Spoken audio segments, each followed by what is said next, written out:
you have a clean copy or of this? I'll sign it. We'll sign it tonight before I leave.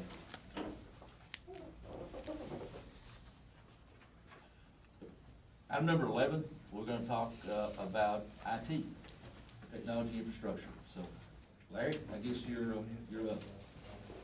Hope that the board's had a chance to review page 11.1, overview of kind of what we're trying to accomplish and what's led us to this path. Obviously, it was set out for me by the IT committee to come in and look at what's wrong with our current IT infrastructure. A lot of the issue that we have right now is the stuff that we have is undersized and outsourced. We don't really have the control over it that we need to have. It's not being maintained properly, and it was never set up right to start with. What the IT committee has recommended that we do, what I agree with, and what we've jointly planned is a plan to bring this infrastructure in-house, bringing our server system in, getting us greater functionality for the same cost, and enable us to start billing insurance companies to the firehouse, automating some of our reports, providing us with a lot more functionality. In your packets, you should have the item-by-item cost, as well as the plans for phase 1 through phase 5. And I'll be happy to answer any questions. Is there some magic reason why we can't build our house without this server thing? Yes. Okay. It's really simply the security policies put into effect by Tyler Ball and their outdated systems. Okay. We are not able to, the company that does the billing is not able to actually log in to retrieve those reports automatically. They're not able to log in. How are you billing right now? People are manually submitting these reports. Right. Whereas if we could get this kind of system in place, that company would actually log in every night automatically and pull a report that would show everything they should bill for without any of our interaction. So what's happening, from my understanding, is a lot of the stuff that we should be billing for is not getting billed and will be significantly increased and obviously redundant and automated, which of course will eliminate the need for us to hire people to do that and as much versus it happening every night automatically. Very well said. One of the things, and Terry spoke on this a couple meetings ago, was make sure that the fire departments gave accurate reports of where they went to a scene. How, do you have any update on that? Well, here's the thing, right now, and he can talk more about it, but I will say this, that Tyler Boss has been very good to us. I'm not trying to diss them or nothing, but they do have some antiquated equipment. And whenever the firemen try to log into the firehouse and do reports, sometimes it'll kick them off, sometimes it takes forever for it to get in. They get disgusted because you try to do a long narrative and it kicks you off anyway. So that's one reason we're not getting good reports, because you can't actually get into firehouse and work firehouse the way it needs to be done. So, I mean, we're getting some reports and some, but. The machine they have it on is like 12 years old, is it not? Yeah. And has about the computing power of this laptop. For all of our For all of our fire departments to Right. use. So my understanding from my discussion earlier with them also is like, you can't even log in 2 people at the same time. You can, there's a concurrent session cap. If firefighters aren't actually hitting the log out button, we hit that cap pretty quickly. And until the session times out, where they automatically get logged out by the system from inactivity, then nobody can get in. Box it out.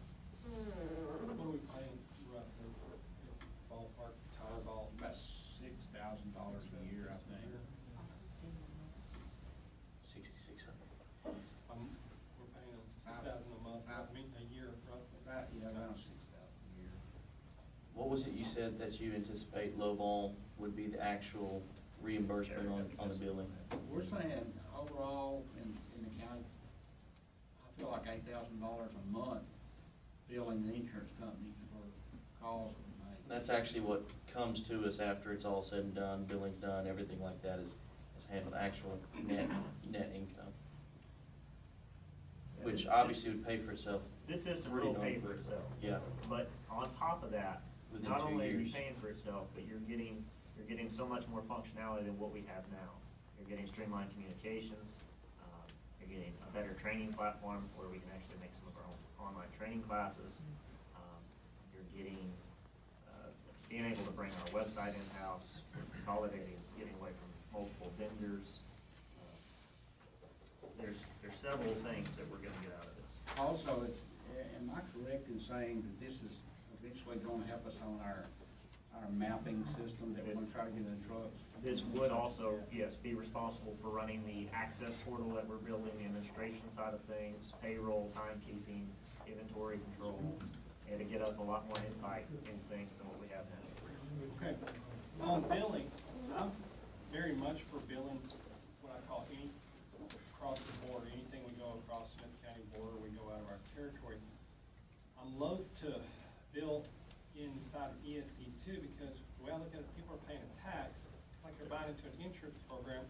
Each year they keep paying their insurance policy so that they can have protection. At the Let same me, time- let me explain that. If you look on your insurance policies, there's a lot of times on there, you don't look real close, but there's $3 or $4 that's paid into the FD funds and all this. So what's actually happening is, when I say billing, we're billing only the insurance companies. We provide the insurance companies a big service. When we go out and do rescues or save a structure or something like that, and there's insurance companies out there that they have funds for this very reason. So if we don't tap into those funds, the insurance people put it in their pocket. They don't pass it on to the consumer, because the consumers are paying for it. And it's our responsibility to bill. Now, the way you set it, there's many ways to set it up, but you can set it up to where they are only billed to the insurance companies. If the insurance companies do not pay, or if the homeowners do not pay the rider for that, and they don't have it in there, the insurance companies will deny the payment, and we go on to the next call. We don't, basically, the homeowners never even know, or the people in cars, whatever, they never even know that their insurance company's been billed. It's out there, and, many departments do it. We have many that are doing it right now on a limited basis. But, we're missing out on, these insurance companies are putting the money back in their pockets, which we're not keeping that money. So, it's kind of a misnomer when you say billing. You're not actually billing the homeowners, you're billing the insurance companies that have already billed the homeowners for their premium.